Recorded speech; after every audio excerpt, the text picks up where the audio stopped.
Well, good morning, everybody, and welcome to this March meeting of the Derby City Council's Audit and Accounts Committee. My name's Councillor Steve Willoughby, and I'm the chair of this committee for this year. We've got one late item to be introduced, which is around the statement of accounts for this year, a latest update on that. And that, if we go to the work programme, which we'll be looking at an update on later, you will see that something around that was supposed to be introduced on the work programme for this year. But just at the start of this meeting, as this is the final meeting of this committee for this municipal year, and of course we've got elections, so we've no idea what's going to what the voting public of Derby are going to sort of return to us for the next municipal year, and so how things are going to be allocated out and stuff. You know, it's befitting, as usually happens, just to thank everybody for their participation and their involvement in the committee during this year, and I hope, and for all the good questions that all the committee members have asked. I hope I'm not preempting that, and you'll carry on still to ask good questions during this meeting. And of course for the officers as well, for Steve with all of his support, and obviously for Richard Bonham, who's been the lead officer for this committee for a number of years, but particularly obviously over this last municipal year that we're talking about. Without him and his input, this committee would not really function as hopefully efficiently as it does. So hopefully on behalf of us all, we'd like to really express our thanks to Richard for all of his support, and obviously to the other officers that have contributed as well, and of course to you, the committee. And I hope that particularly after we've had the training just now, that you'll all, if you're here next year, you all want to return and serve on this committee in future years. So thanks very much for that. So just let's move on now with the agenda and just see, are there any declarations of interest at all? I've just, Chair, if I can just say I've received no apologies for item 1 for this particular meeting, Chair. Sorry, yes, I forgot about that. Sorry, okay, yes. Thank you. No apologies. And are there any declarations of interest? So no declarations of interest. Thank you very much. So let's just move on to the minutes of the last meeting, So are there any sort of particular comments? I think we deal with a lot of the matters of arising when we look at the outstanding resolution. So are there any comments on the minutes at all from any committee members? We won't go through each page in turn. We'll just ask you if you've got anything. No, so that's good then. So then if we then come on now to the late item, which I'm going to ask Simon Riley to introduce. So just say that I think we can approve the minutes. Oh, fine. Yes, I think so. Yes, it's fine. I was just presuming that with nobody saying that. But yes, so if we bring on the late item, if we bring on Simon then. Okay, so thank you, Chair, and this is an update on the accounts for the 1920 financial year. Just to remind you of the timeline that the council issued its draft accounts and published them on the website in sort of at the end of May, beginning of June, so hit the deadline there. And then we had hoped as a committee to have been in a situation following the audit that the accounts would be signed off in September. You expressed concerns that that was not possible, and the accounts were also brought back in November, where we highlighted a couple of issues that were still being resolved, especially around the pension fund audit, where Ernst & Young were waiting for information from the auditors of Derbyshire Pension Fund. That led to a series of exchanges, information and everything else, which we would have hoped would have allowed us to have moved to accounts closure in January. However, at that point, Ernst & Young approached me to say that they needed to, due to the absence of the existing partner, Stephen Clark, they needed to bring in a new audit partner to complete the audit. So I met with Helen Henschel, who's on the call, and I also met with the senior partner of Ernst & Young about what that means in terms of regulation, in terms of timetable, and in terms of Helen being satisfied that the accounts can be concluded.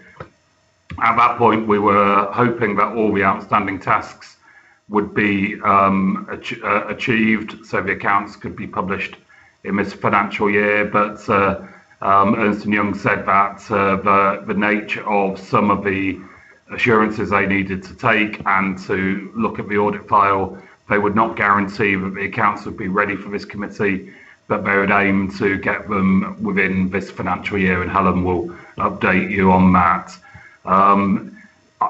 If I just place this in context, we have the situation where I think 200 audits across the country were not, the opinions were not issued by the end of November. So this is not unique to Derby, but and there has been many issues in the resourcing of audit nationally that we just have to acknowledge that the audit market is going through a period of change, resourcing, and everything else. But as your Director of Finance and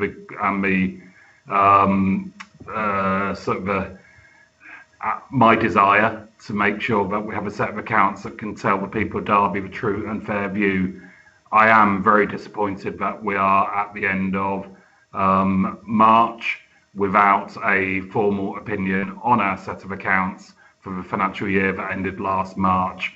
But I ask members of this committee to acknowledge the resourcing change that was required in January and the necessarily regulation and overview that Helen had to undertake in terms of our audit. So it's not a position any of us would like to be in, but that's the timeline and the detail. As far as I'm concerned, the accounts are ready to sign off, subject to the audit opinion being given. So maybe with your permission, Chair, before any questions, if Helen can maybe give a view of Ernst & Young on our audit and its conclusion, and then I'm sure that members will want to ask questions, probably both of myself and Helen. Yes, please. Yes, if Helen could come in now, that would be good. Thanks, Simon. Yeah, sure, Chair.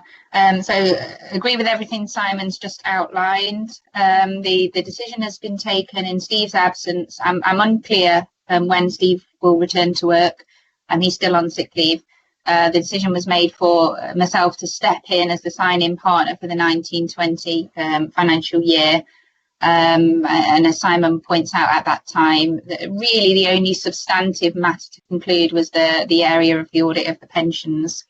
However, when you move from one signing individual to another, there are regulations in terms of auditing standards of what's required of that individual, in this case me, to do in order to be in a position to sign. Because as you'll appreciate, you know, I sign in my own name, so I have to be comfortable with the work that's been done to support that opinion being given. So I've been working to achieve that, and there are some areas of the work which I have asked the team to just go and have another look at and make sure our documentation is absolutely accurate, and we followed up with management as appropriate in those areas. Due to the lapse of time, as I think I mentioned just fortuitously in our training event just gone, we have to consider going concern 12 months from the date that the accounts are actually approved in their final form for issue. So Simon's team have worked towards updating the disclosures on going concern and providing additional support around that to effectively bridge that time gap between when that exercise was last done and where we're at today. So that's now with us and concluding through our process. So the end is very much in sight. I can only apologise that it's taken longer than it needed to. But as I say, unfortunately, there's not a great deal I can do about Steve's health, and I have to go through the process I have to go through. But happy to take any questions.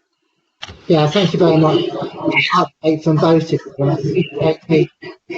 Somebody's in the background. You mute if you're in the background. Thank you. Yes, I appreciate the obviously the issues that you've faced, and obviously you need to be happy with it before you sign it off. But I suppose, as chair of this committee, I am concerned about the sort of the situation that when we as a committee, in essence, approve the accounts with delegating it to myself and, the Section 151 officer to sign off the accounts. Here, sort of quite a few months later, but, we still haven't signed them off. So, as chair of this committee, I am, concerned about that situation, and that we obviously haven't been able to sign off for whatever, for the various reasons you said, the accounts for last year. But I'll obviously let committee members come in with their own questions, and we've got one to start off with from Philip Sunderland. Thank you, Stephen. First of all, I'd just like to apologise to members. I fired off an email in response to the thing, which was a bit off the cuff and rather going on at length about the delay in the matters, and I was very concerned about the delay in matters, which would appear to be, and I think Helen's just confirmed, outside it's not really a Derby City problem that the delay has occurred. I'd like Helen just to confirm that is correct. But I mean, in addition to that, I mean, the fact that Stephen has done some of the work or not done the part, and then Helen has to redo it, it's not really our problem, it's EY's problem. So presumably there's not going to be any additional audit fees resulting from all this. Thank you.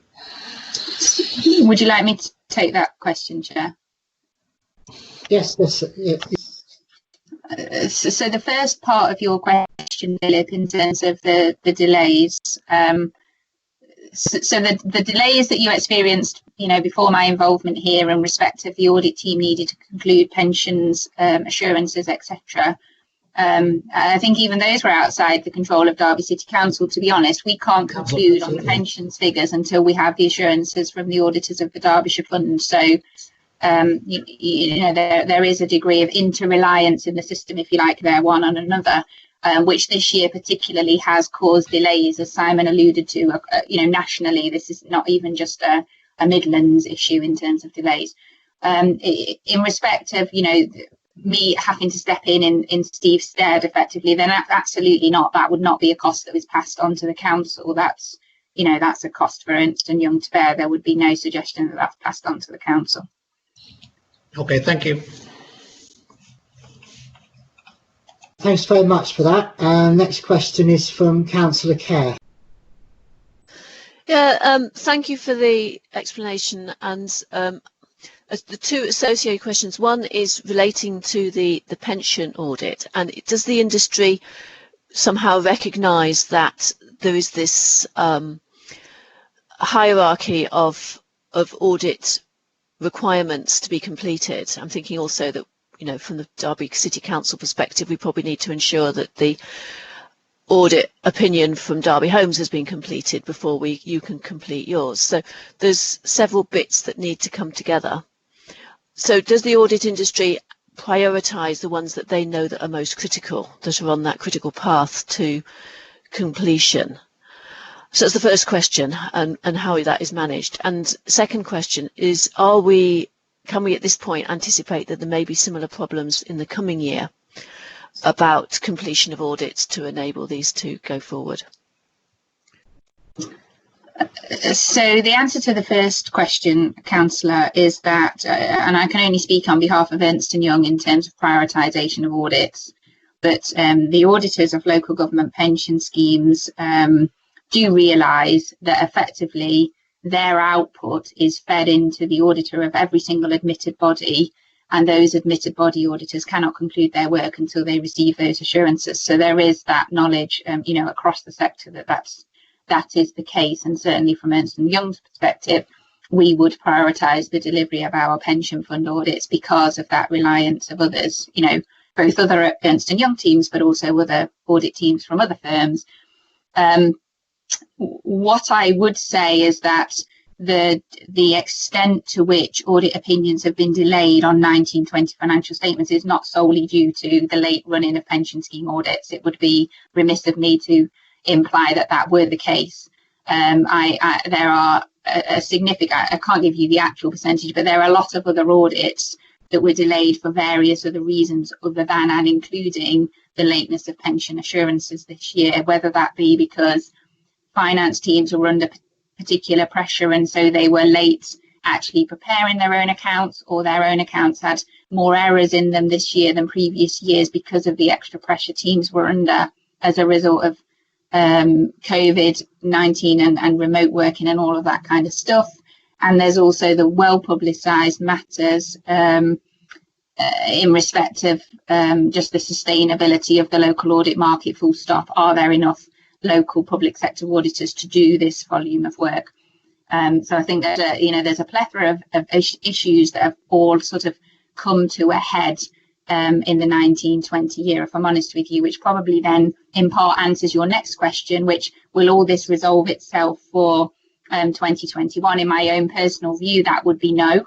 It's like turning a juggernaut. It doesn't happen. You can't do a 3-point turn on a little road. It takes a long time to turn this sort of situation round. The target date for publication of local authority accounts was the end of November last year. Less than half were achieved in that time. With that kind of backlog entering the 2021 reporting cycle, there is no chance that they will all get done on time, I don't believe, personally. I think Simon wants to chip in. Yeah, can I just give some assurance to the committee that my team prepared the accounts on a true and fair basis by the end of May, taking into account valuation advice, pension advice so we get an actuarial review, we get valuation support. And what we have is there was no delay from the City Council side. There were a number of technical discussions over the treatment of the silk mill and the pension, which Ernst & Young decided they wanted to get their own technical advice on to see whether they agreed with our treatment. Those bounced around for quite a while, and actually the treatment did not change as a result of that. And I think if I just got to give an observation is that we've got in the audit market now an over-regulation, which means that whereas an account should be based on the best estimates with the best assurance at the point of signing it, the technical bounce round and the time that it has taken for those to be resolved has added no value to the reader of the accounts. And I think there needs to be nationally a view on the regulation that effectively Ernst & Young and others have to meet in terms of evidencing. In other cases, we've done going concern calculations to Ernst & Young, I think 3 to 4 times now. Again, that is a resource that we have to put. And if I can just say from a technical accounting viewpoint, I have to say that I understand Ernst & Young's need, especially in this post-COVID world, for a lot of this sort of a secondary technical advice. But I think that seeking that at the expense of timely publication of the accounts is not adding to the reader of the accounts at all. So it's not an Ernst & Young specific issue, but I think actually it's moved way too far the other way of not trusting the assurances and the advice that we seek when we are preparing the accounts on a true and fair basis. So that sounds like a bit of a challenge, but it is, as a professional Section 151 officer, that 11 months delay, well, some of these technical issues are validated by other technical advisors when we've already got technical advisors. It's like the sort of everyone asks the next friend down the line, and I'm not sure about added value. So just wanted to make that observation. Yeah, thanks, Simon, for that. And I think that's the view of this committee that, obviously we agreed them. I know you put them together. We finally agreed them in November, as I said earlier, why it's taking so long. I don't know if you want to come back on any of that, Helen, at all. All I would say is that these issues are well versed in the public arena, and those of you who've been following the financial press will have seen the results of the Redmond Review and the Kingman Review, and there's half a dozen reviews that have taken place in recent months and years into the audit market. And I don't disagree with what Simon says in terms of the regulation that's applied to the external audit. The difficulty that I have as being someone who has to sign an audit opinion is I have to comply with those regulations, otherwise my opinion is invalid. So you're kind of stuck in a no man's land. You have to do that. What I would say is that if people do have strong views, I would really encourage you to respond to these consultations and these public debates on the future of audit, because certainly at the moment the narrative is more that the external auditor should be moving from a mindset of scepticism to one of suspicion, which in my view, to the point that Simon was talking about in terms of layer upon layer of questioning, that only adds to the problem, it doesn't detract from it. Well, thanks. And just to say, I think it's a useful comment that Phil's made in the sort of meeting chat, was Philip Sunderland, was, as a sign-off is so late, their value for assurance from members is reduced. So I think I'd like to conclude this one here, but I'd like to suggest that, as well as the recommendation there, that we note the contents of the report, that we raise an additional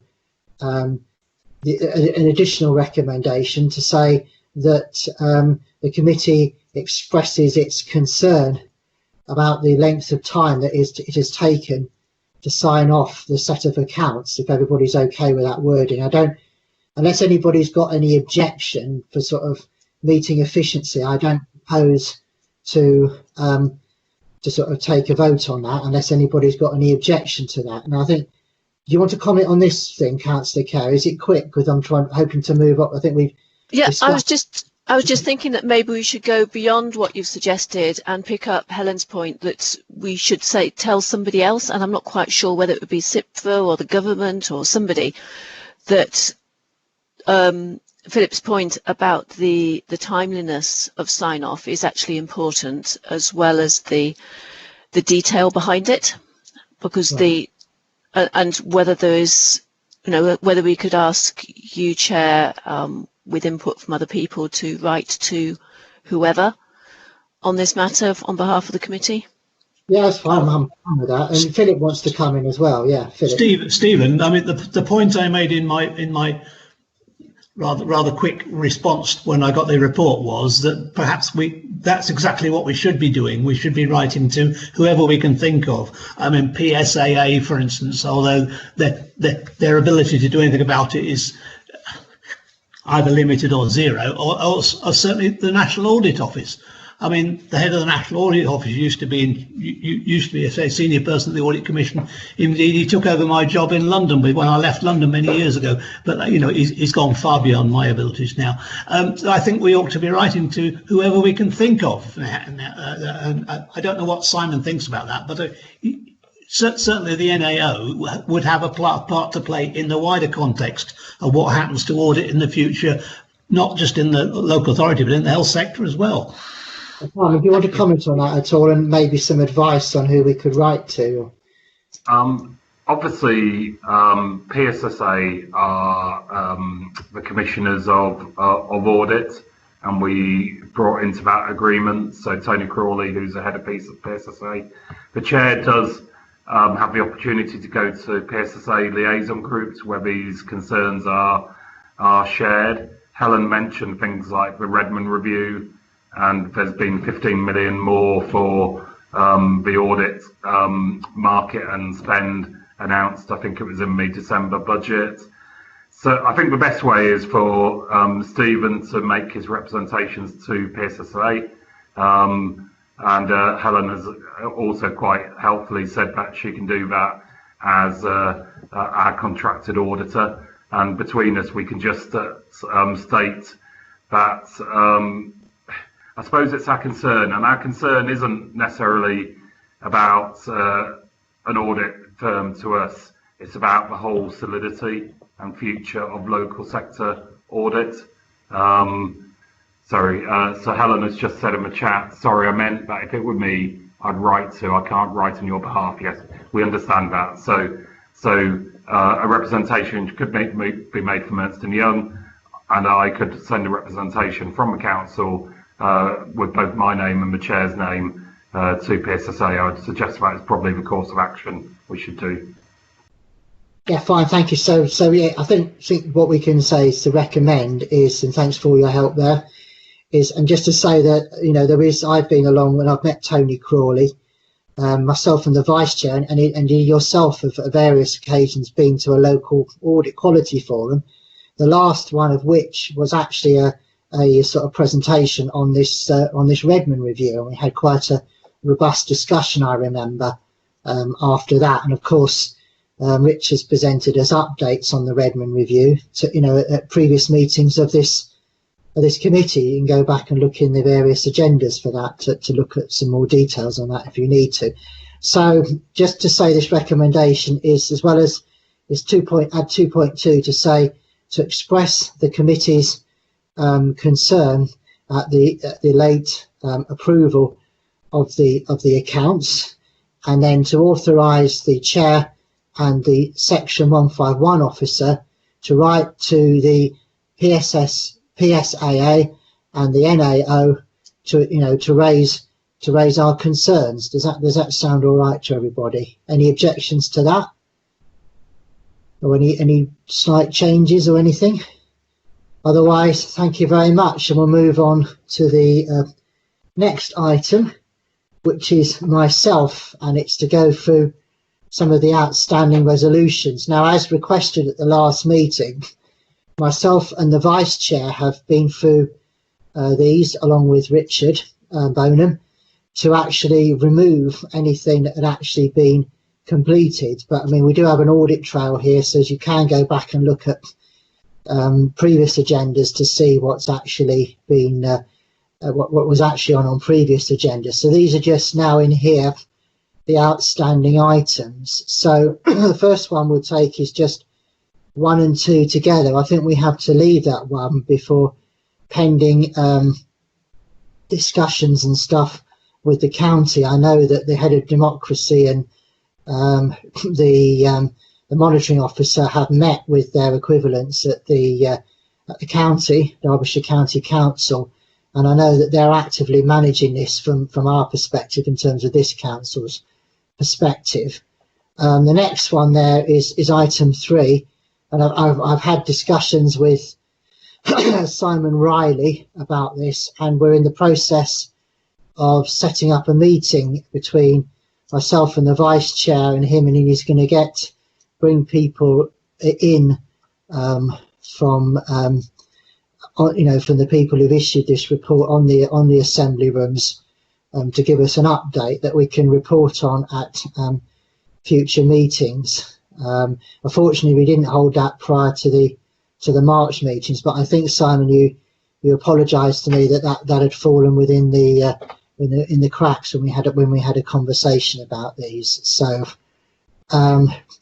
so the next one there is just to make sure, and I think this will be down to you, Steve, to make sure that it does go into the agenda of the council's AGM to do that name change of this committee to the Governance and Audit Committee. And then information governance, well, that's going to be closed off because we've got that at the end of this agenda. Then this one is we come down now to the 27th of January 2021, and it's to agree that to maintain the head of internal audit's independence, and it's all about Richard writing the policies. So I think that's just been noted. Is there any update on that, maybe from Simon or yourself, Richard? Who's going to be writing these policies going forward? No update from me at the moment, Chair, unfortunately. Okay. We will write the policies, and but Richard will contribute to them, but it will be in the name of myself as the sort of a strategic director of corporate resources. Yeah. And then the next one then is on the risk management training and also assurance team. So, but you can read there that they've updated the induction training and stuff as we suggested. So I think we can probably close that particular one off, but it was just there to report back at this committee. And then the updates on risks that have emerged in quarters 3 and 4 will be addressed as part of the 2020-2021 year-end assurance report, and reports on risk changes is also reported to Cabinet via the quarterly performance monitoring update, and obviously councillors on the exec scrutiny committee get a chance to look at those there as well. So we'll sort of close that one off, and we see that in the monitoring report, I think.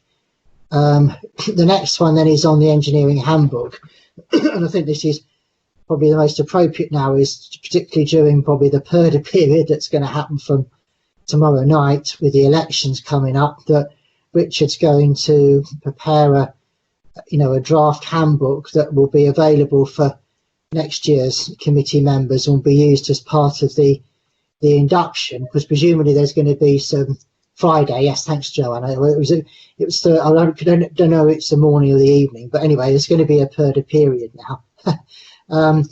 And obviously that will be useful as part of the induction training for us as a refresher, if any of us come back on this committee next year, or for any new committee members next year. And we haven't heard anything about training and induction yet, but presumably we'll have the round of annual training. And obviously now we've got this committee training as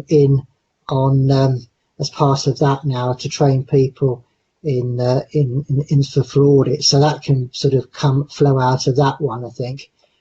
Then the next one then is does the committee review the adequacy of internal audit staffing and other resources?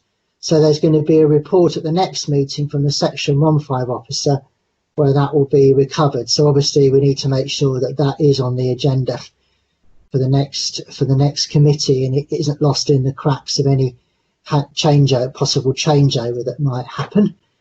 And then this one, well, I think we can close off now, number 50, because we've had that training session, and thanks very much again to for Helen and her team at Ernst & Young for providing us with this training. And then again, has the committee evaluated whether and how it's adding value to the organisation?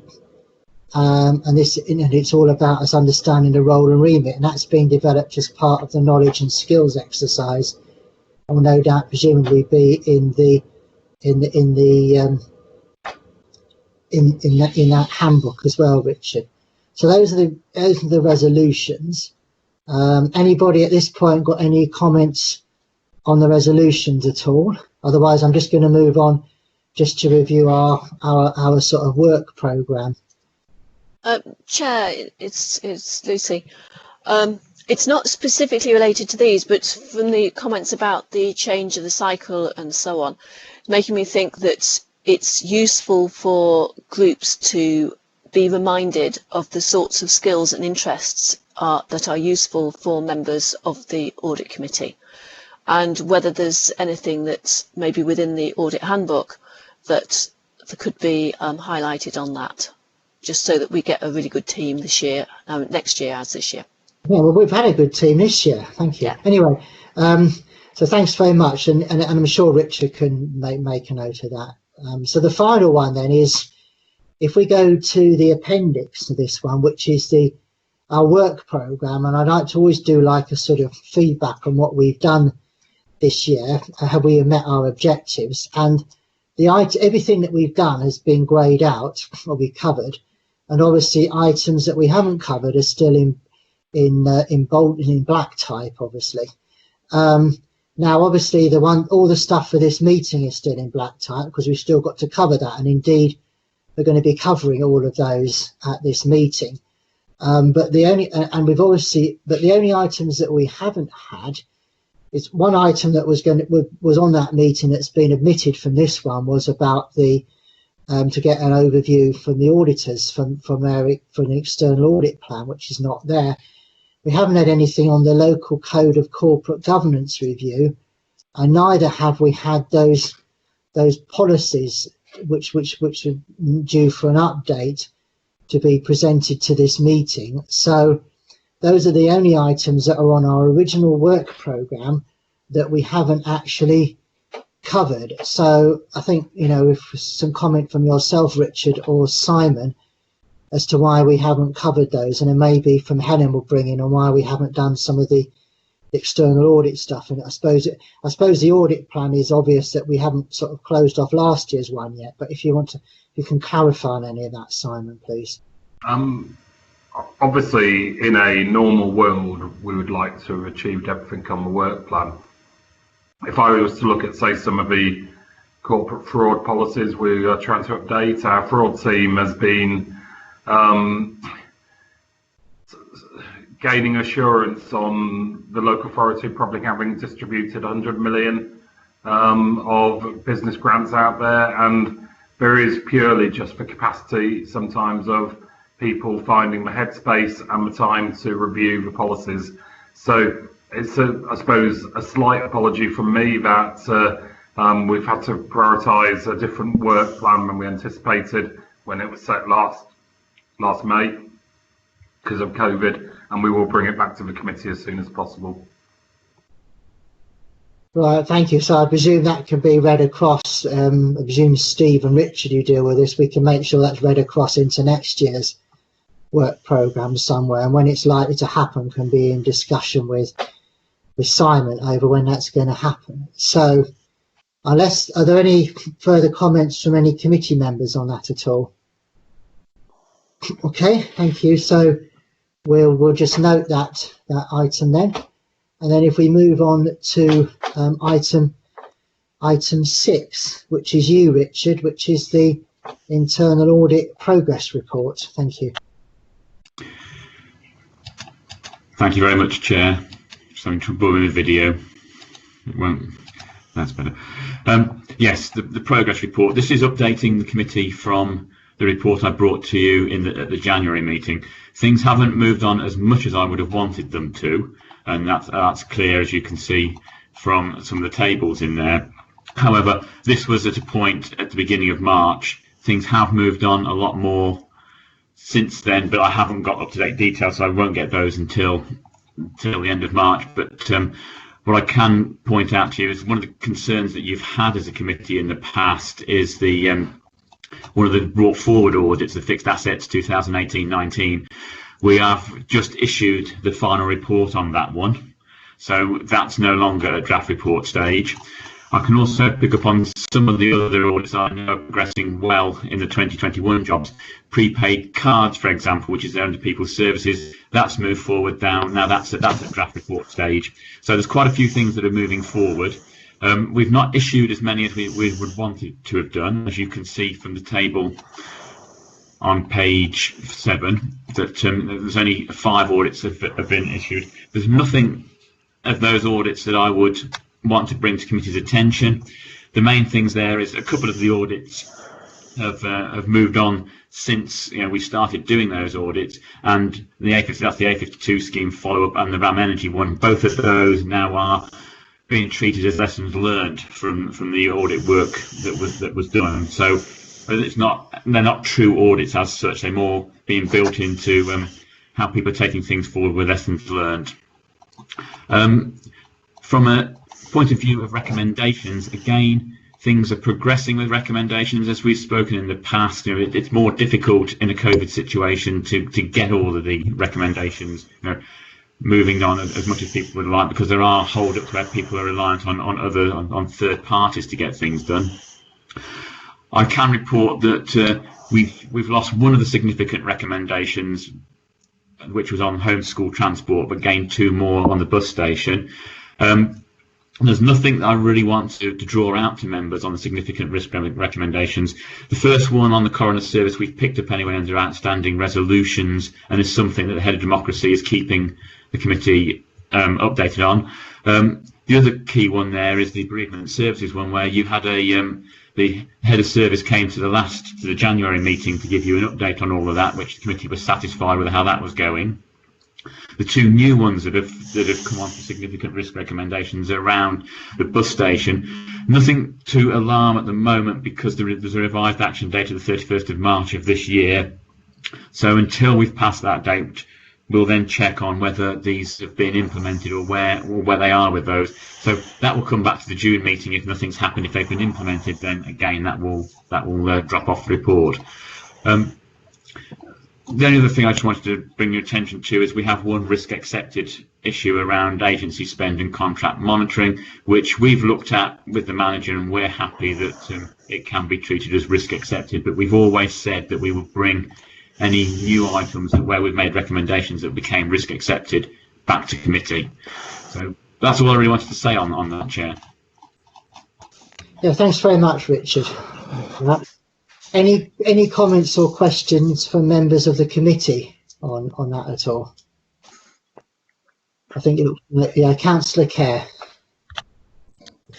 Thank you. There were three things I just wanted to raise. I think on page 6 of the report, there's a reference to 3 audits postponed to 2021, which I think is probably a typo. On page 10, there are quite a few where we've got actions due. And I just wondered if there was feedback. You provided a bit of feedback on some of them, but you've also got a few where it's listed as not being able to be in touch. I think they're listed again on page 13 with public utilities and send lacking feedback, and you're not getting responses back from people. Is that something that we should be aware of and we can do something about? Because some of those have been quite been extended periods.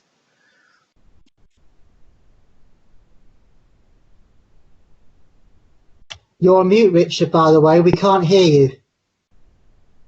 Richard, you need to put yourself off mute. Sorry. We can't hear you. So yeah, yes, it is a typo. That 2021, it should be 21-22. Yeah, what we try to do is we try to bring back through this report various issues where we are struggling. We have got an escalation process which is via service directors and strategic directors, which we're using at the moment. What we do with all recommendations is we send out to on a regular basis to service directors to let them know what their outstanding recommendations are in their area, so they can chase them up for us. Where we start getting particular problems, then we will refer them through to the members on Audit and Accounts Committee, and hopefully then if we feel that we need to ask you to get involved, then we'll ask you to call people in if we don't think we're getting answers. At the moment we still think we're going to get answers, but if we haven't got anything by a couple of months' time, then we would hope that we will recommend to the Chair and Vice Chair they're called into the June meeting. Okay, thank you. We know that is robust because that happens. We have regular meetings with Richard, myself and the Vice Chair, and then which we do discuss. We're very hot on who we should call in to give them enough notice on that. So I can sort of support Richard on that. Yeah, thank you. And the next one then is Phil. Just in overall terms, Richard, you set off the beginning of the year, the audit was going to cost us X amount of money, and it was going to consider so many days. As you've got in the plan for next year, you've got I think 1,480 days, and you talk about the cost of that's for 21-22. But so within 2021. Will you be achieving the target number of days work and the amount of work done? Is that a problem of resourcing? Is it a problem of access to people because of COVID or any other reason? I wonder whether you're going to achieve the target of the coverage area within the year that you set out to do. There are a number of issues, Philip, around this. One clearly is as COVID has impacted on us. Oh, quite. I'm in regular contact. I have regular one-to-ones with Simon, and we do discuss where we're going with the plan and that type of stuff. And Simon has been very supportive on this and has said, that if we don't achieve that, that's understandable in the circumstances, and he's been very supportive around that. But the main thing from my point of view is I need to be able to do enough work across the council to provide an annual opinion to the June meeting. At the moment, I think I've done enough of that work. I've been to several workshops that SITFA have run around the head of audit opinion, and we are, to be honest, compared to a lot of audit sections, we're a lot further ahead than they are. In fact, some audit sections haven't actually been doing any auditing this year. Most of their staff have been seconded off. So we've still been able to do audits, not just at Derby, but across the partnership. We have had a couple of issues with, should we say, staff absences due to illness and medical instances. So that's impacted on a bit of our time.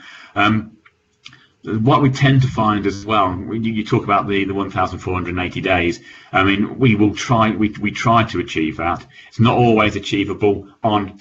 What I try to do now is ignore the days. That's what I work to. That's how many days I've got to put into a plan. What I'm really looking at is, what audits are we doing and the outcomes. It's a number of audits that we do in that rather than the number of days, because what you tend to find is that you can spend more time on some audits when things crop up. Certainly with investigations, we've had to put a lot more time into investigations than we would have wanted to, one big one. So of course that's reduced the plan slightly. And the other issue is around, as Lucy's picked up, with we've had to defer things, mainly because staff are unavailable. In a lot of cases, the audit areas we've wanted to look at and to review, that the staff there have been seconded off to do other work on COVID, and we don't want to impact on the day job that the others are trying to do with minimum resources. So it's been a bit of a balancing act throughout the year, and hopefully things will improve in 21-22. But the real aim is that I, as head of audit, can provide an annual audit opinion. And in my opinion, at the moment, yes, I can. I think that's the key thing. Have you done enough work to be able to give us that assurance? And as you say, you've done that. That's fine. That was really the point of my question. Have you done enough to give assurance? And you're saying yes, you have. Thank you. Thank you very much for that. Just a couple from me. On page 9 now, where you talk about the August progress report, you're talking about the lessons which you now says now are lessons learned that you did on RAM energy. So those are quite key findings there that we've got there, particularly around the business continuity plan and the risk management processes. Certainly things that if I was looking at potential organisations or doing my own audit, it was a requirement to do those, and then I would certainly pick up on as major concerns about not having that business continuity, particularly in the current climate now, I say. But so what assurance can the committee obtain to ensure that they won't reoccur on any future projects? I've got a few more questions, but if you just want to answer that one first, Richard, at all. The thing is, Chair, what you'll need to do is you'll need to get the assurance from via several assurance methods. One will be ourselves. We will check with those managers involved in that this lessons learned has been taken forward. We will also do audit work around other new areas coming in, so again that will be picked up within new areas and make sure that, as you've probably seen, there is a flavour across quite a few things. Certainly around declaration of interest, that's one thing that's cropped up on quite a few of the projects we've reported back to you. So it's something that we will work on, but we'll also make sure that managers themselves will feedback, and it'll come through. And if things are becoming, should we say, more risky, hopefully they'll start feeding into risk registers and that type of stuff. But what we've got to look at is how we can map all the assurances, and that's one thing that Simon and I have been talking to, and that's where Sarah Walker's new assurance team will come in. We'll be doing a lot more assurance mapping, so you'll be able to get assurances through that as well. Because I'm keen, because I know a lot of organisations that I've been involved with have things like a lessons learned register or database, where to make sure that these things are tracked and that they do become part of business as usual, if you like. So would that include that at all, do you think, or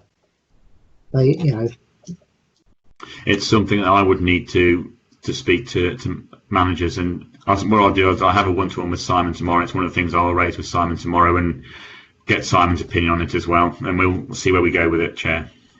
I think it's useful to look at a factoring letter. I don't know if Simon wants to say anything at this stage, but I think it would be useful, because I'm keen that these things, valuable things there, that they don't just go by the wayside, and we do actually improve. The council does actually improve as a result of all of this. Thank you, Chair. So, as Richard says, we have a one-to-one. We're on this improvement journey, both in terms of assurance mapping and how we're going to be reporting in the future, and we'll bring those back to the committee in the new municipal cycle. So what I'll do then is at this point, we'll do it stage by stage so we don't lose it. I'll add a recommendation onto this report to recommendation that the council, looks at considers. Well, sorry, the council considers how to sort of track lessons learned. Would that be an okay one, Richard? I just value your advice on that here, just to make sure that we don't lose that and it's put down as an outstanding resolution from the committee. That's fine by me, Chair, and I can follow that up.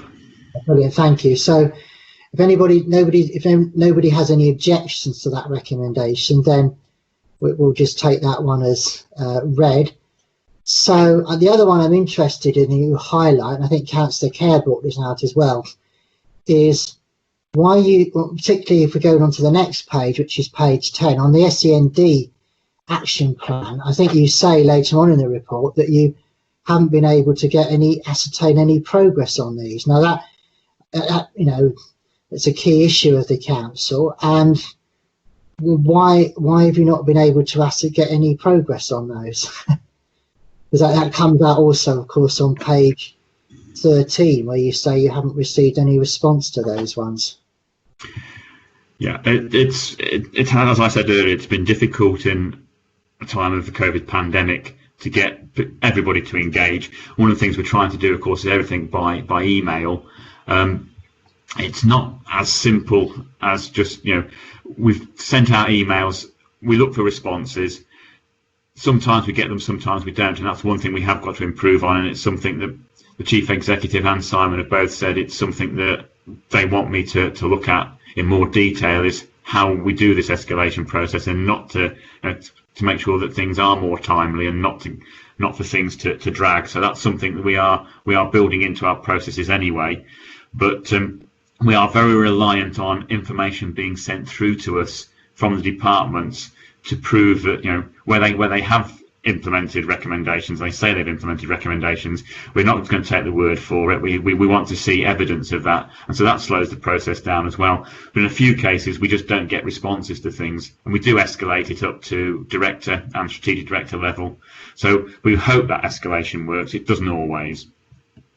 Yeah, well, that to me, as Chair, I think other committee members will probably hopefully agree with me that is concerning. That okay, things may go on and get overdue, but at least you're getting, I suppose, we call people on, but at least you're getting updates on this. But I am very alarmed at where people aren't actually feeling they're able to respond and give you at very least a status update on that. It is alarming, and I suppose if we can add then a recommendation to say that the committee recommends that the appropriate officers do consider a robust escalation process for where no feedback has been provided by sort of responsible officers. Would that sound okay? Unless you want to.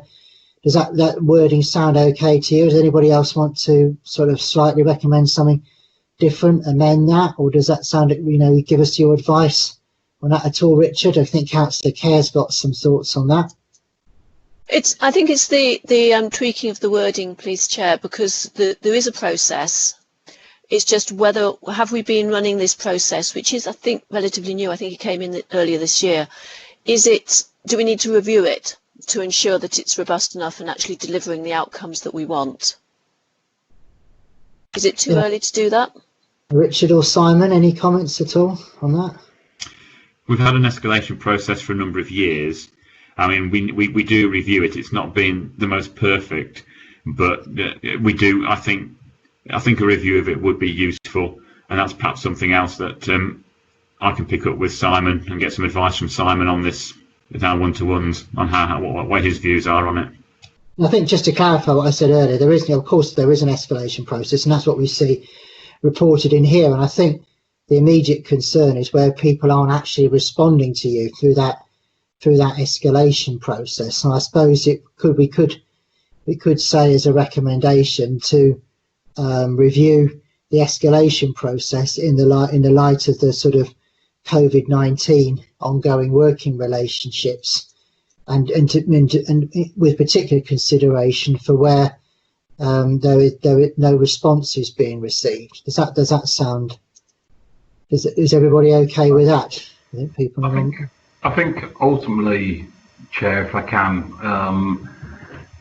internal audit is part of our assurance framework. It is not this single assurance framework, and we are trying to make our managers accountable, seek assurances, respond to inspections and audits in a timely fashion. It's our responsibility as the officer cohort to make sure that happens. Richard reports whether that is impacting on when he would excuse me, ideally feel that should be reported.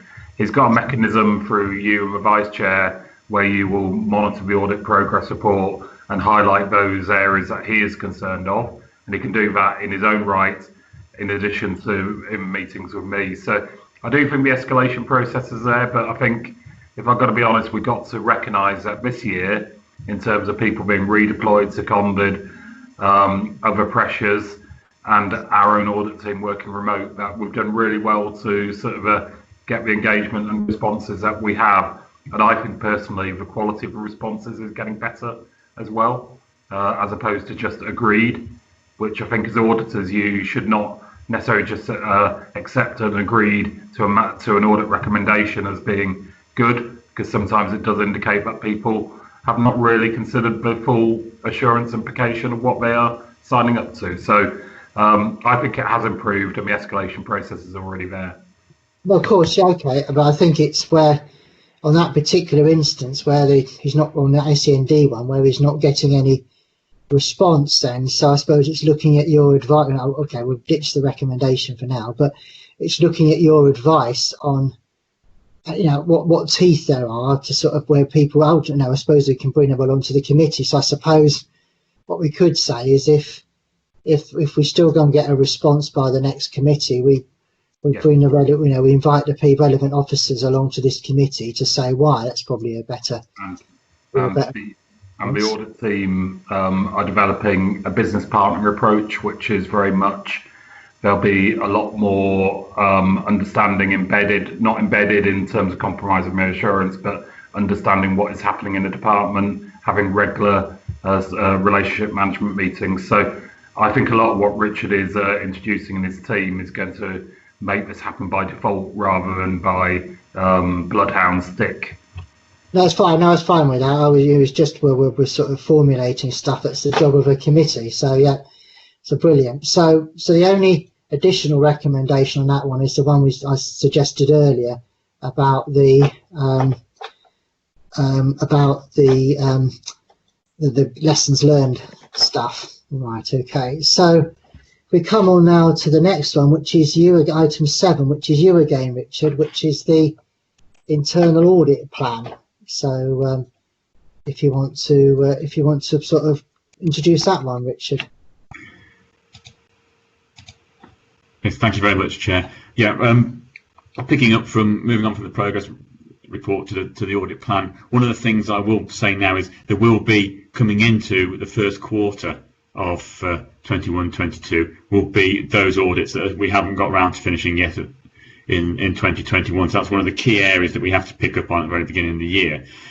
What I will say about the plan is what we're trying to do now is move away from annual plan coming to you in the March time for you to say yay or nay to, and then for us to come back a few months later and say, well, risks are changing, this is changing, that's changing, we need to change this in the report, in the plan, that in the plan.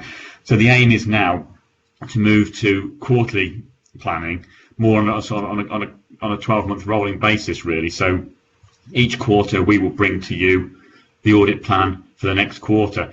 What it does mean is that we can spend more time looking at how risks are changing and that type of thing within the council and reflect that within the plan, rather than basing it on risks that are often, when we put the plan together in sort of January, February time of the year, we're looking at risk registers which could be, in the good old days, used to be at least 12 months old. But now with the risk process at Derby changing, we're able to look more at the risk registers and build those in. So hopefully this will give members assurance that we are looking more closely at the risks that the council is facing on a more regular basis rather than once a year, and bringing that forward to committee each time so you can see how the plans are changing and where we do need to change plans. And again, it's something that a lot more audit sections are doing. One of the things I always say to you at this time of year is we've looked at the audit universe, and these are the audits we have identified. One thing I want to do now is try and move away from that audit universe, and others of my colleagues that I speak to are doing that, and they're looking more at a risk-based a universe. This puts more emphasis on risk registers within not just the strategic risk register, but risk registers within all the directorates as well that we will look at. The other big area that we're concentrating on for 21-22 is Derby's response plan to COVID, and that's one of the things as a committee we feel that as auditors we feel that the committee will need to see how things are moving ahead on that and get assurance that proper things are everything's been done as it should be, and really take things forward from there. So the key areas for us are the risk registers and the recovery plan as the key documents that we've been looking at. We've still done our own risk assessment, and that needs to be fed in as well. And picking up on what Simon was saying is we are changing the way we're doing things. So we will be looking to go out more regularly to directorate management teams and departmental management teams and talk to them and get their idea of risk. It's all well and good looking at risk registers, but the one thing we've got to do more as auditors now is talk to people, and that will help us build up where things are going in the authority. Not only will it tell us where the risks are, but telling us where new emerging areas are that we need to concentrate on. So hopefully what we'll do over the next 12 months is introduce this rolling plan basis that members can see how we're trying to do that. Again, it will help as well get a more robust annual opinion, in my opinion. I've detailed the actual plan itself in appendix 1. Really it's just picking up on specific areas. You'll see there that in there are the areas that I've said that would be deferred, such as care link and demand management, but there's other areas in there that we want to pick up on. Certainly specifics around, and what we've tried to do there is show you what assurances we're going to try and get from those audits, but where it also links into the recovery plan as well. The other element of this report is the internal audit charter, which is in appendix 2. Again, this is consistent across all of the CMAP partners, but just slightly tweaked for Derby. So again, it's something that we need to bring to you to show you how we will be progressing internal audit through under the CMAP banner. And that's really what I wanted to say on the planning side of things, Chair. Well, Richard, just before we move on and see if there's any questions from or comments from members of the committee, perhaps I can just bring in Helen. I mean, do you have any observations on thoughts on the sort of revised approach at all that Richard's saying to sort of planning, to doing the internal audit planning?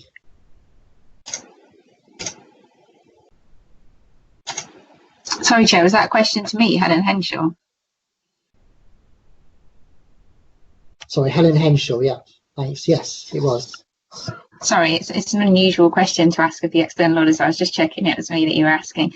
To be perfectly honest, the approach that Richard takes to planning the internal audit work for the year is that's his remit and his remit alone, obviously under the discussions with management. I'm not really sure it's something that external audit should be involved with, if I'm honest.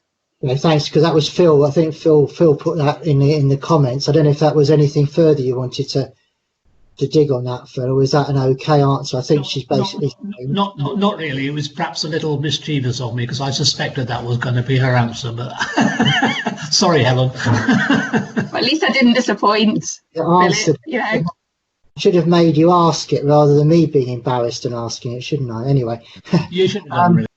We've got another question then from Councillor Kerr. Yeah, I kind of just welcome this new way of looking at things, because I think it does give a more responsive during the year, and it also makes it feel less as though we're having to react, or you're having to react to circumstances, because it's more of an evolution rather than something that's too fixed. So I like this way of doing it. And I'm also pleased to see that you've included on page 9 an item on climate change for sort of second quarter, I think, at that point. And you've suggested a whole host of areas that you could look at in terms of this. And one that it isn't explicitly there, but I think is quite interesting, is to look at, and I don't know how we do it, maybe it isn't an internal audit issue, how to look at the way things are moving so that we can be preparing for the future. So a simple example of that might be, do we have enough electric vehicle charging points being planned into the city, and is that being planned through our highways and through planning, given that we know that it's not going to be many years before internal combustion engine vehicles are no longer going to be sold. So it's looking ahead and preparing for the future in terms of climate change. Is that potentially part of that agenda? It is, Councillor Kerr. It's one of the type of things we would think about, because what we need to make sure is that there's proper planning going on for the future. If we ignore the planning stage within our audits, that's when we end up doing investigations later down the line when things have gone wrong. So I'd rather get in at the very beginning and do either consultancy work or review work around those areas to make sure that, you know, people are thinking properly about what they're putting into projects and that type of stuff, and other programs. So yes, it's something that will go into the mixer when we're looking at how we're going to scope that type of audit out. Okay, lovely, thank you. Okay, thanks. Any other questions? Because I've got a few just to chat, and hopefully you'll tell me this is in there and I've missed it, Richard, but I suppose it's around the Appendix 1 stroke paragraph 4.15 where you refer to Appendix 1. So it's really looking at are you covering, making sure you cover procurement in that, because it's obviously, I think, come out as one of the sort of key risks along with sort of the project and contract management, because I think it's good that, you know, in the plan that you've obviously linked the audit planning in obviously to the risk register and other council plans as well. I think, as Councillor Kerr said, that's a very good approach. Yeah, if you look on page 10, Chair, you'll see we've got a procurement line in there. We also pick up procurement as part of other audits as well, but we have got a line in for procurement for future audit. And on project management, I presume you'll be looking at the one you've got on project management, which is the DCC recovery plan and stuff. You talk about project management on page 8. I presume that's looking at all projects on an ongoing basis then, is that? You'll make sure you cover that then, as part of that. Yes, it'll be, what we'll do is we'll select projects from the list. What we do normally do is we liaise with the programme management office to find out what programmes and projects and contracts are on place, and then we haven't got the resources to look at every single one, but we will look. What we tend to do is we try to do our own risk assessment then of all the different projects and pick out the ones we think we need to look at. Right, that's key. It's linking it into Rich, and that's key. Just looking at the key ones. What are the key ones? And just a little suggestion here that you probably won't like. But you know, you've got a different and a new approach to audit, and your audit planning in particular with this ongoing thing, which I think is, you know, is a really, you know, good way in which to do that. I'm just wondering, should that approach be built into the charter at all? It's something we need to think about when we take the next charter. It's at the moment, you see, of course, I've got a different approach for Derby than I've got for the other partners.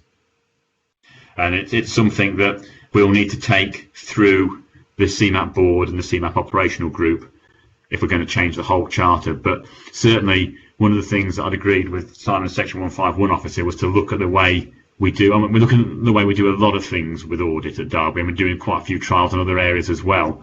But one of the key ones that Simon wanted me to have a look at was how we did the planning process. So hence we've changed that.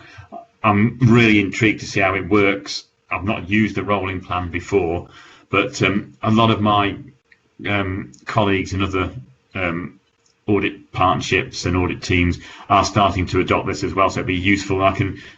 We can network, and I can learn from them and find out from them as well. But certainly at the moment we're only doing it at Derby. We've not rolled that out to all the other partners as yet. I think it's fine. I think it's just something, because I'm obviously on the CMAP board, so it's something that we can, I suppose, just make a mental note of and take it forward to CMAT if it works. But I don't think it warrants a sort of formal type resolution or recommendation at this point, because I think it's something, as you say, we're doing, it's outside of the scope, probably, the CMAP stuff of what we're doing, because we're concerned about mainly what's happening from this from this authority. So thanks very much for that. So if there's no other sort of thoughts on that one, then we'll sort of just make note and approve the audit plan then for this year as a committee, and we'll move on now to item 8, which is the counter fraud update, which I think is again down to you, Richard. It is, Chair. Thank you very much. Yes, this is our usual update, our sort of half-yearly update on where we're at with various counter fraud activities. What I will say is the one report that we want to bring through to committee will be the annual report, and that we'll try and pull everything together, and that will come to the June meeting. So hopefully that will give you a much broader picture, and we'll certainly pick up on our work there on the COVID business grants and that type of stuff. We'll bring that out more there, because we'll hopefully by then we'll have more of a clearer picture. I'm normally joined by either John Massey or Tracy Thomas on this section. However, both of them are up to their necks in work at the moment, considering that we've now got yet another set of business grants for COVID to roll out. There's certainly a lot of work there, plus the NFI's come in, and that leads me straight then into the report. And the first one is NFI. We've now got the data matches come through for that, and the work has started on those. Table 1 on page 2 shows you what matches we've got. The other thing I will highlight there as well is that we say in 4.3 that the NFI team is currently consulting, and the consultation ends today. In fact, since I've written this report, the consultation date has changed twice, and I had another email this morning telling me that the consultation will now end on the 5th of May. So we've already input our points to the NFI team that we feel there's any extension of NFI is a good one. So and this will help us. Again, we've got to look at how it impacts on information governance, and so it's something. But then what tends to happen with NFI is that team will put together all the stuff for data matching and that type of stuff, and they normally they should go out to the Information Commissioner's office as well and run things past them. But anything to do with data protection and that, well, the NFI team at the Cabinet Office should pick up on. Tracy has then done the counter fraud team bit for you, and basically a lot of their streams are still the same. They've done a lot of work recently on the COVID grants, and that has taken up a lot of their time, but they still find a bit of time to do the business as usual stuff, so that's in there as well. Public Interest Disclosure Act, I say there have been 5 disclosures. I can't go into too much detail. 2 I've gone through fact-finding investigations, one of which is now complete. The other 3 are being assessed currently. So we have got whistleblowing, and one of the things we do is we liaise with external audit on whistleblowing, so they can see what type of things are coming through. Money laundering, we've got one item that I've chosen my words carefully here. I say issues that require reporting to the National Crime Agency for consideration. We've tried to, what we know, the process is that we would go, there's an online web portal that you go on and you put all the details in. Unfortunately, it's been having a few problems, and last time when we were trying to input this one, it crashed, and so we've not been able to import this one. Now I can't actually get back into the system, so there's issues there that we need to sort out with the National Crime Agency. Bribery Act, we've had nothing through on bribery, which is always tends to be the thing on that. RIPA, we've reported there's no recorded activity. So what I've also done then is I've brought out a couple of issues for you there. There's the SIP for Fraud and Corruption Tracker, their national report. In previous training sessions we've had on, well, the last one on, I think it was back in January, on fraud risk, we mentioned about, you know, the level of fraud throughout the UK. Interestingly, I picked up on one this morning that's being reported in a, should we say, in a neighbouring county, not the county council itself, but within the neighbouring county. There's been a fraud of over £60,000 on business rates that's been to court, and the person pleaded guilty at court, which was around being business rates. That's one of the areas that I've got more concern around these days. We are finding a lot more areas within business rates where people are trying to commit fraud. This one was a member of staff at this council that had committed the fraud, basically to pay off credit card bills. And what they had done is there's 21 refunds of business rates that were supposed to have been paid to firms that had gone into a single bank account. And it was discovered when the manager was actually looking at a record of refunded business rates and noticed the member of staff's address appeared on one of them. That's how that was picked up. We do a lot of work around data matching at the moment, and one of the things we do want to do is bring in more data analytics into our work. I've got members of my team at the moment that are on data analytics courses. We're working with an accountancy firm as well on using their skills as well for data analytics, and they're giving us ideas, and we're trying to build that up as well. And these are the type of things will be thrown out by this, because suddenly if you've got one bank account for 21 business rates, you know, data analytics, data matching would have picked that up. So that shows the good side of things, you know, how we can use techniques to identify fraud. So that sort of links in with the fraud and corruption tracker that we submit to every year.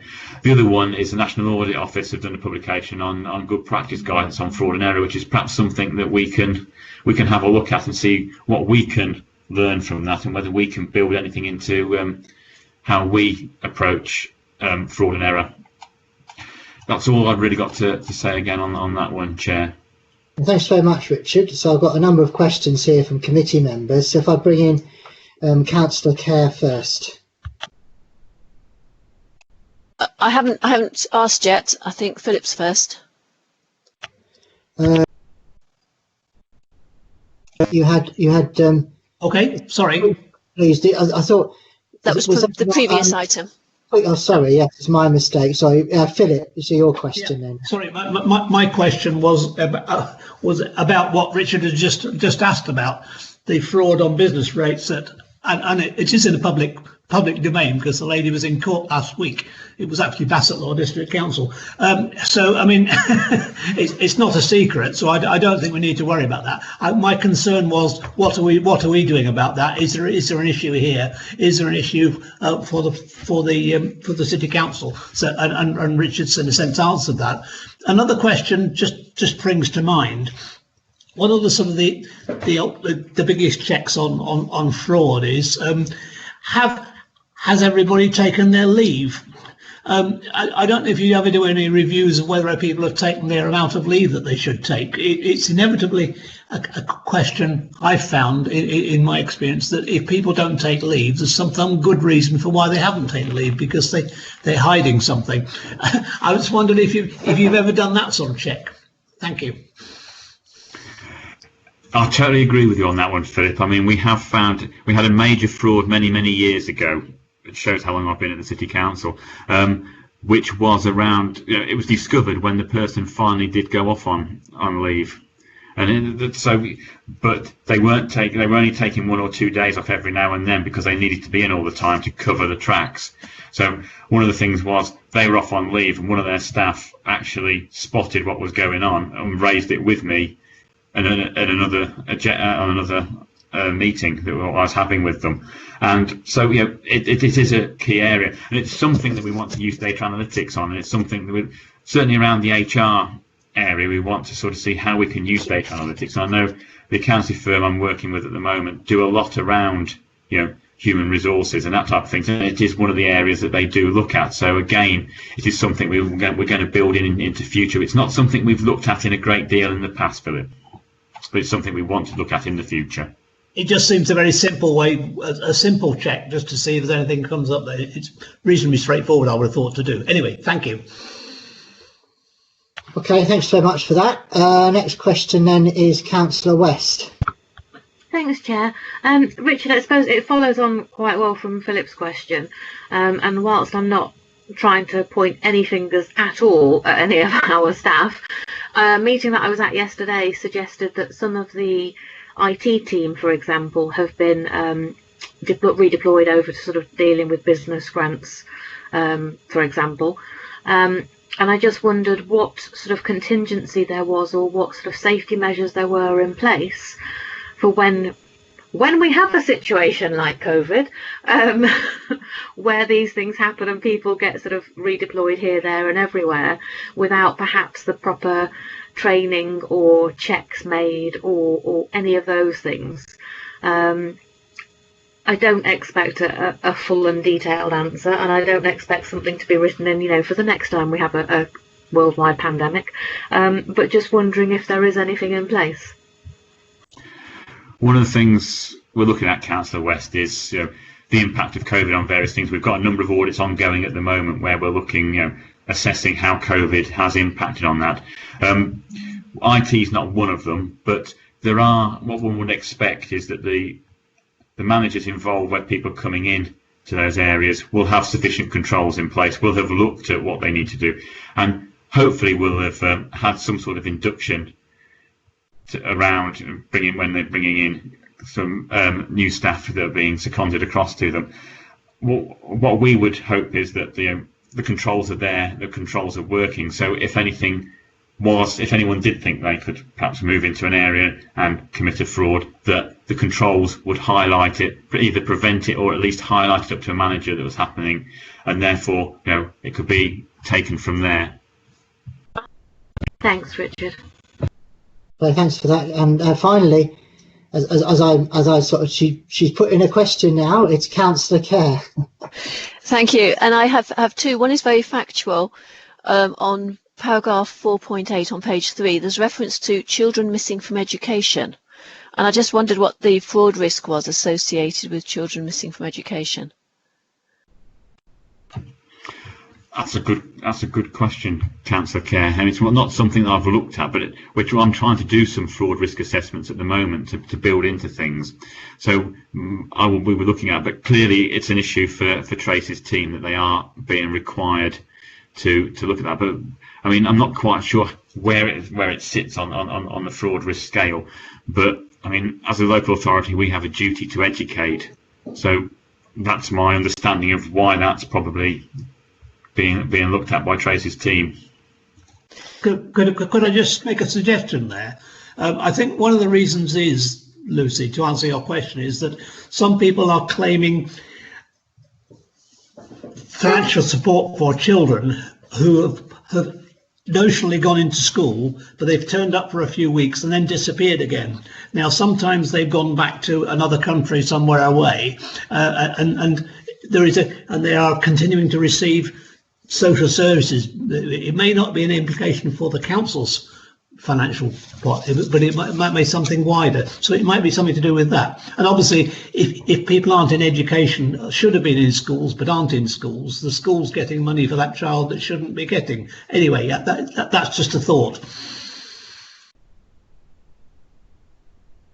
Maybe it'd be worth having some sort of feedback on this, so that we can have clarity about understanding it. Maybe just an email back to members of the committee. What I'll do, Councillor Kerr, is I'll contact Tracy and find out what their actual exact work is under that and get back to you on it. Right, thank you. The second point is a bigger issue, that there's an estimation a bit later on in the report about the size of fraud nationally, which was measured in billions somewhere. So I can't find it. I can't annotate the sides of my electronic reports. It's under the fraud it's 4.15, yes. And we're talking here about a different order of magnitude in terms of the fraud that we are discovering and the fraud that they think is out there. Why do they think that the actual amount of local government fraud is that big when we're not finding it? That is an excellent question, Councillor Kerr. It's something I've queried. For many years, figures have been put forward. When I've done fraud training in the past, I've shown two different types of graph. One has always got this massive figure on there where there's this unknown fraud that they think might be happening. And this is the trouble. I mean, it's very difficult anyway to sort of quantify fraud. There's certain frauds you can quantify, others you can't. We've had difficulty in the past trying to quantify fraud. I mean, we've gone with figures like 30,000 when we think it's 100,000, but it may even be more. And it's difficult, the amount of time you need to spend to get to those figures.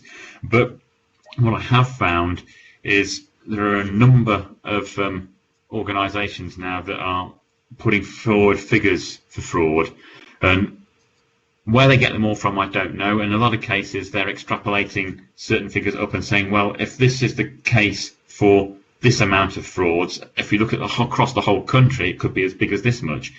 I don't necessarily agree with some of these figures. Then what I've done is quoted in the report what's been put out in other reports. So the SIP for one, the corruption, the fraud and corruption one, has got its own figures in there. They're quoting in that report a figure that's been set at government in 2017. How those figures are made up is, it's one of those things where someone has come up with an idea. This is how we can calculate the level of fraud across the country. I can't comment too much on it. I've got my own personal views on it, but these are the figures that are appearing in national reports. Okay, thank you for that. Stuart Green is next. Yeah, thanks, Chair. Just to add to Richard's comments there, if I may, to try and illuminate some of these issues. Yeah, this is something in which I have and continue to be involved in, wearing a different hat. These are estimates, they're forecasts. There are, if we drew this on a little chart, there'd be error bars here. Politically, it suits some people to go with an estimate that's, at the upper end of that range. Various reasons for that. I'm sure. I do have sympathies with Richard and his contemporaries in internal audit here. Sometimes this problem looks much bigger than it may well be. All kinds of definitional issues here, but Councillor Kerr, yeah, what we've got here are estimates, and there are errors, ranges of errors around those estimates. It could well be that, typically we're always given a figure that is towards the higher end of those ranges. May I just come back on that, because I think that it's clear from these figures that we've got locally, it's really cost effective, the amount of resource we're putting in and the fraud that we're detecting. But if we doubled the resource that we're putting in, I'm not sure that we would double the amount that we're detecting, and it would still leave an enormous amount, according to some of these estimates, happening and not being found, which I find difficult. But yeah.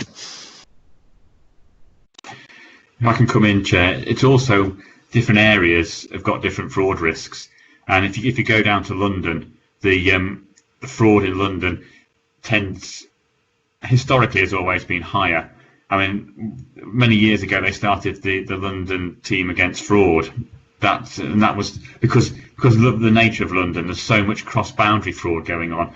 And I know that colleagues that I used to work closely with in the West Midlands had a number of cross-boundary frauds. So, and that doesn't help. And picking up on one of the areas you're talking about children education and what Philip was saying as well, one of the key risk areas was that people were, going forward to get grants for children, and it was the same children that were going across boundaries to different authorities to get money and support. And it was only because there was the same interpreter was being used by different organisations. They thought, I've seen these children before. So it does happen, and it's certainly when you get to the big conurbations, the level of risk does increase. So for Derby, it's much smaller. I think Stuart Green wanted to have something more on that. Did you, Stuart?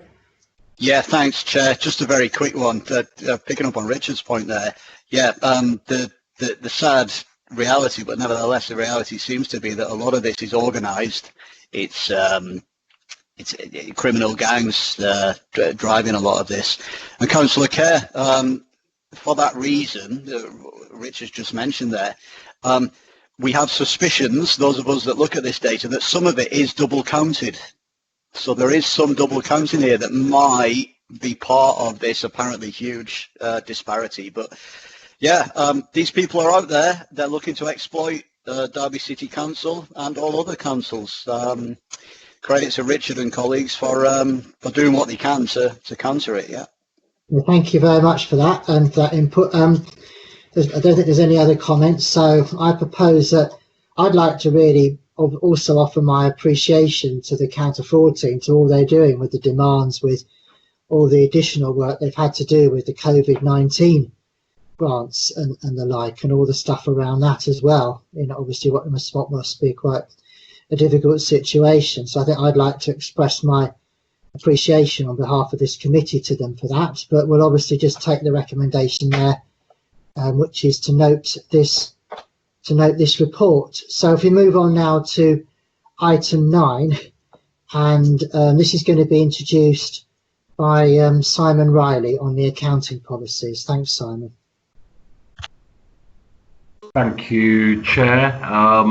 So each year before we start the accounts, we come to you with the accounting policies that we will apply to create the accounts. The good news for you is that there are no changes in this set of accounting policies. So they will be the same, but we applied for the last financial year. And this is effectively the permissions you give and the rules of estimation and the rules of recognition, which is required for us to produce these in accordance with agreed accounting policies. Pete Shilcock and Alison Parkin are on the call if you've got detailed questions, but it is one of our easier reports, no change.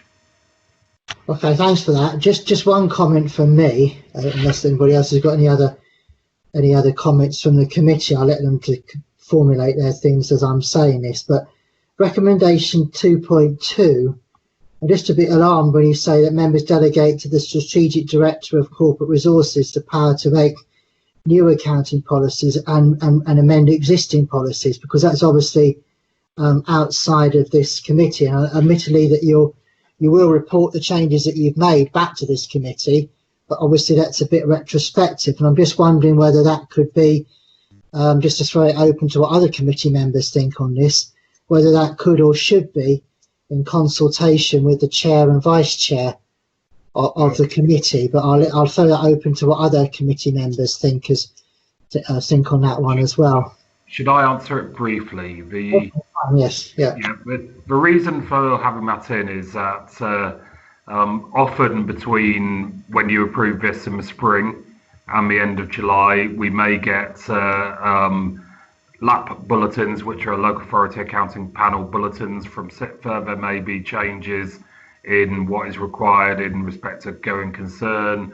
There may be changes in, for example, like members of this committee who have been here for a while will remember pensions and McLeod judgments and everything else. So what this is to allow me to be agile to apply the accounting policies in line with what you approve, but as amended by any external guidance I get.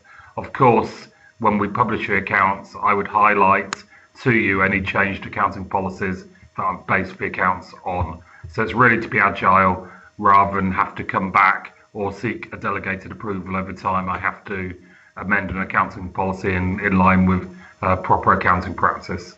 Well, I'm not too concerned because it is going to come back to the committee, but I just wondered if it'd be more expedient. But if nobody else has got any strong views on that, then I've got no problems with what Simon Riley has said. And as there are no changes, unless nobody's come up with any questions, I propose we just take the only change I can spot is on page 6. There's five extra words have been added. Provided the works are completed. That's the only change I can spot. But thanks for that. Well, they're not material anyway. Councillor Kerr, is it a question on this? Because bearing in mind we've approved these same set of accounts previously. Chair, it was regarding your 2.2 recommendation. I'm just wondering whether it could be expanded in the way that Simon's just described it, in saying that to make new accounting policies in the light of changes to recommendations or regulation or something like that, so that it's clear that it's coming to enable us to meet expectations external to the council. Yeah, I'm fine with that. Anybody got any comments or objections to that one? Okay, well, I propose then we put through this paper then with item 2.1 as it is, and then 2.2 as suggested by Councillor Kerr. I hope that's all right for you, Steve, doing that. And I think we should note, probably in a public forum, because it's been put in on the chat, that you've had there is an apology from this meeting on item 1, which is Councillor Dinser did submit his apology. So we'll just note that for the reasons of public, accountability, as it, on for the YouTube channel benefit and stuff. So then, if we move on for item 10 now, and which is the waivers, and we bring in Linda Spilby. Thanks, Linda. Thanks, Chair. Good afternoon, everyone. Obviously, I have a report in front of you. Just wanted to do some clarity before I take comments, if that's okay.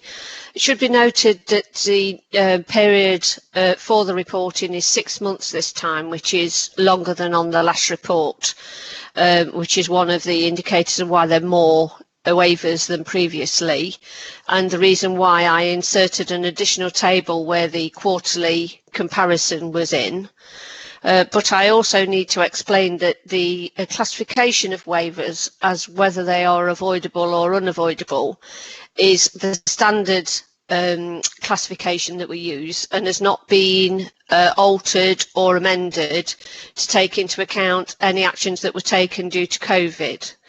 So where a waiver has been raised to extend a contract where there was no provision for that extension, or for additional care services, which is a repeat waiver, these have always historically been classed as avoidable because no action has been put in place while the previous waiver was live.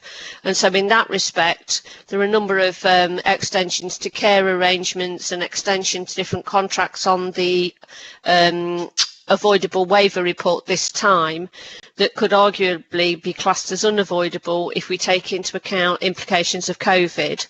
For instance, the care ones, and also there is bereavement services in there where you would argue that the reason the officers haven't had time to actually do a process is because they've been taken, COVID has taken them out of the business as usual routine.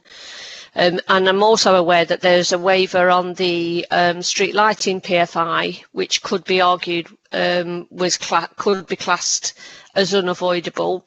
However, that was classed as avoidable because historically we have gone out to market for items that are not included in the original PFI, and it will be noted that this waiver says that we're seeking a contract variation to have these works included because they're not on the original PFI, and that's why that's been classed as avoidable in this instance.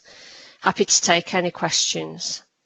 Well, thank you. Regardless, I know your table that you referred to there, there's still, though, in the back end, about the final quarter of last year, quite a significant increase, if you look at the blue line there, in the number of avoidable waivers just in that period. You know, you compare that with March till June and July to September, because obviously avoidable is the blue bar, if you like, on the bar chart. It's still quite a lot of quite a large number of avoidable waivers in that period, which I suppose is a bit, and that's just a quarter, isn't it, which is a bit concerning. But nevertheless, I've got some questions from committee members, which the first one is Councillor West. It's always Councillor West, isn't it? Hi Linda, how you doing? Thank you for preempting most of my questions. I mean, what are the things that I'd written down related to the impact of COVID on the waivers? So my questions were were some of them linked to things like teams or staff being redeployed during the year and therefore not being able to keep up with dates that they needed to action things. Also, was there instances where it was felt it wasn't timely to go out to tender due to other organisations not being available to give good contract to apply to tenders. What I suppose, and the other ones were about the street lighting, just because of the huge amount of money that it is. I suppose, given what you've said, is there something being put in place by Derby City Council, by the Procurement Department, to state that these avoidable waivers wouldn't be classed as avoidable due to COVID? I know that other organisations have got a COVID-related waiver strategy going on, and I just wonder whether that's useful, because for us to look at this number and say, it'll be one of those ones that someone will look back at in a few years and say, well, why was that avoidable? That COVID was happening. So I just wonder if it's something that we could maybe put in a recommendation, Chair, that not to give you more work, sorry, I'm always doing that as well, but just to say, to have something noted that, yes, these would normally have been classed as avoidable waivers, but due to the pandemic, due to the workload, the furlough, staff being redeployed, etc., that these weren't, that these were unavoidable, but unavoidable due to COVID. Sorry, I've rambled, but yeah, that would be my recommendation, just to have something put in place to say that it's not a colleague, an officer issue, that it was a COVID issue. I think I absolutely personally agree with that and your point there, and that recommendation, Councillor West, because I likewise with you had a number of made a number of comments, on this, which I think Linda has again answered about why were things not foreseen, what investigation, why wasn't there enough on repeat, where you've got repeat contracts, repeat waivers and all that sort of thing happening, why they were not foreseen, and and why the correct processes were not followed. So I think on that basis I would agree with you, but I'll obviously let Linda come back with her own comments on this before we move on to the next question. I'm happy to revisit that chart given the committee's recommendations. Obviously I didn't want to take on my own head reclassifying waivers, because that's not historically what we've done, but I'm happy to revisit that chart and provide commentary with why change the classification due to COVID and distribute that through obviously member support around the committee. So I'm happy to do that piece of work and resubmit that. But I thought the quarterly chart was more useful, excuse me, because you can actually see that the increase in waivers actually coincided with the second or third wave, whichever you count and lose track, which came in just before Christmas, and that's actually where we were hit by a large number of waivers. So that was the reason for my putting that chart in. It is actually easier for us to gather the data on a quarterly basis as well, because we report these things elsewhere, such as to DLTs. So it does eliminate duplication of effort, and if we're preparing a report for one, it makes sense to actually replicate that report so that we've got consistency of information being circulated. I just think just coming back quickly, I think it would be really helpful, particularly as Councillor Willoughby said, this is our last committee meeting of this financial year, but obviously this is not the end of the financial year, sorry, end of the municipal year, not the end of the financial year. If this committee comes back in June with a brand new committee makeup, they may look at that, and it might be really, really helpful for them to see that a lot of these were unavoidable due to COVID, rather than wondering what's been going on for the last sort of few months. But yeah, I'm grateful that you support that recommendation, Stephen, and I'm grateful that it's not too onerous on you, Linda. As long as nobody else objects to that, I think that's good. And what I don't know if there's a possibility, just for own information, adding to what Councillor West has just said, is whether there's a way you can just sort of update it right now and just redistribute this to us, just for us to see what impact it has, because I'm not sure, because it would be useful just to get that on some of the queries. So, for example, I had a query on the one on street pride, which is the fourth one up from the bottom of page 4, where it talks about failure of procurement process. So was that due to COVID, or was there a sort of has there been an investigation into why the process failed? Again, you've got other things like that, and Gate and Pool and the Marshalls Book of Remembrance as to why again they were not foreseen. And then you've got you mentioned the street lighting one. That was one that I sort of circled. And then also you've got things like you mentioned the care as well, people services as well. So it's whether, like all of those ones that I've just pulled out there, whether they're part of this sort of COVID thing, or whether there are other reasons around those. I'm not sure I could do it off the top of my head very accurately whilst we're in the meeting, Chair, but I'm happy to do it before the end of this week and recirculate it with commentary. I will say on the Gate and Pool one, yes, that is very much COVID related, because it obviously is not the right time to go out to tender for that type of contract, because no one's been working. And also it was the fact that the organisation that run Gate and Pool, which is a voluntary organisation, had lost a year of the contract. So we actually did it as much to support that organisation as well as it being the wrong time to go to market. So rather than actually say something that was, I won't say incorrect, because it wouldn't be totally incorrect, but not fully accurate off the top of my head within this meeting, but I'm happy to go away and take that action and recirculate the table and commentary to committee members before the end of this week. Sorry for your, what about the street pride one, just quickly, but sorry for your misunderstanding. I didn't mean you to do it in this meeting. Oh, no. I meant to circulate it by email afterwards. No, don't worry. Oh yeah, just on that street pride one, that would be.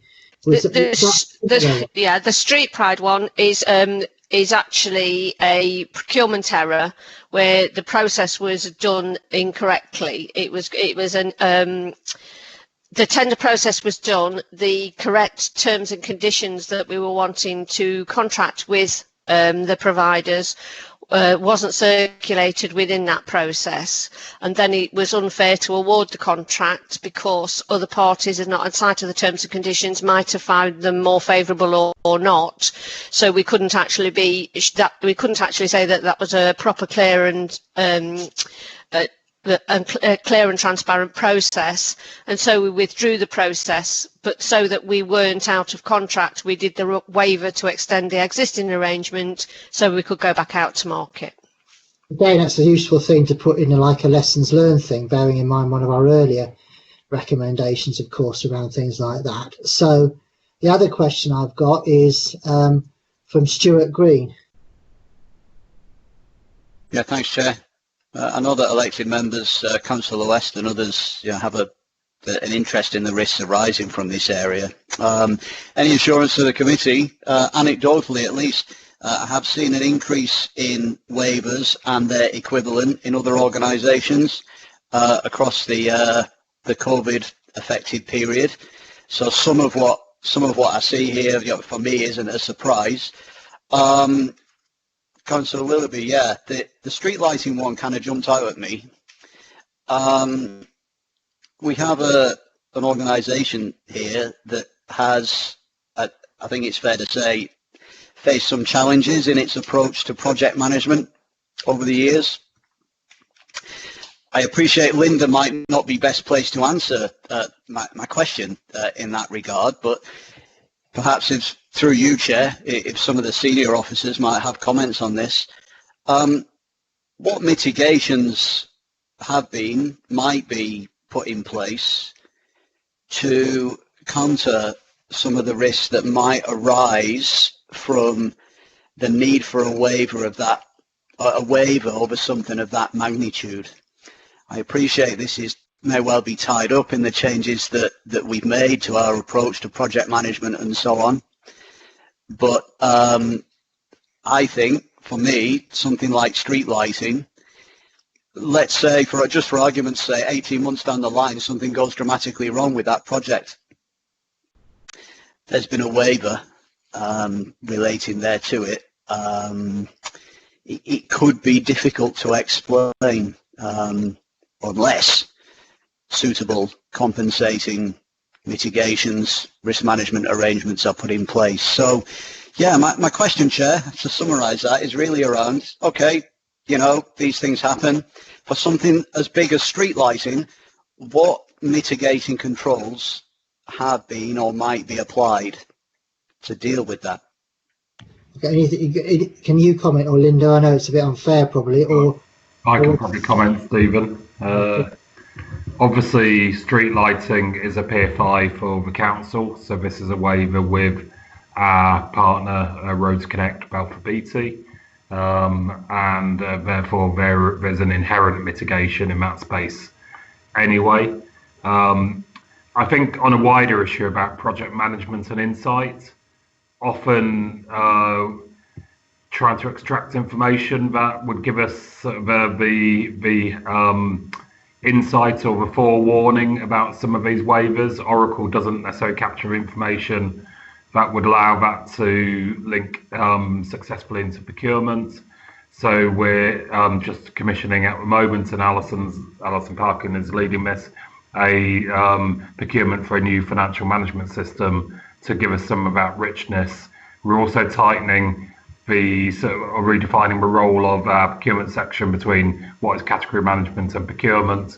But we have a very small, lean and mean procurement team, and we have to recognise that when you look at the volumes, and I look at them for my directorate, we are just swamped by procurement, commissioning, contract management requests, and we do not have enough resource at the moment to mitigate all of the issues that you've raised, and we're doing it more on a risk basis. So for a while we will still get waivers just because we have an operational need to safeguard our city or to support the vulnerable, etc. So your point is well taken, but we have some controls, but we're not resourced to have absolute control. Okay. Thank you, Chair. Lean and mean sounds good to me. Yeah, thank you. That's brilliant. Can I just comment, Chair, please, as one of the mean people in the team? I will just say that we have further mitigated any risk associated with this waiver by actually doing a formal legal contract variation. So the legal documentation is in place for us adding this piece of work to that contract. So we did undertake that piece of work to actually mitigate any further risk.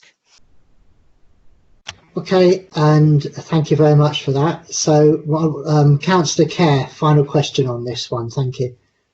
Yeah, thank you. And I think, Linda, you've done a really good job of explaining where we are with a lot of these things.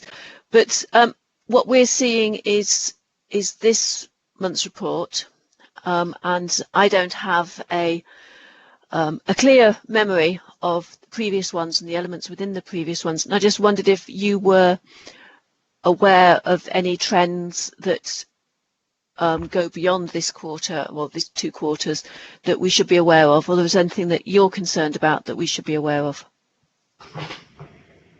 I don't have any concerns per se about the level of tenders or seeing any trends or whatever. I think it will be interesting to see where we have annual types of waiver, if they actually reoccur or if the work's been done to rectify any problems, particularly coming up to the summer season or festivities, to make sure that there are no repeats of any previous waivers. And we are working really hard to actually mitigate against those being reoccurring. We are banging a very tired and worn out drum, but we do report, we use what tools we have to constantly remind people that waivers are coming to an end and a contract needs to be in place.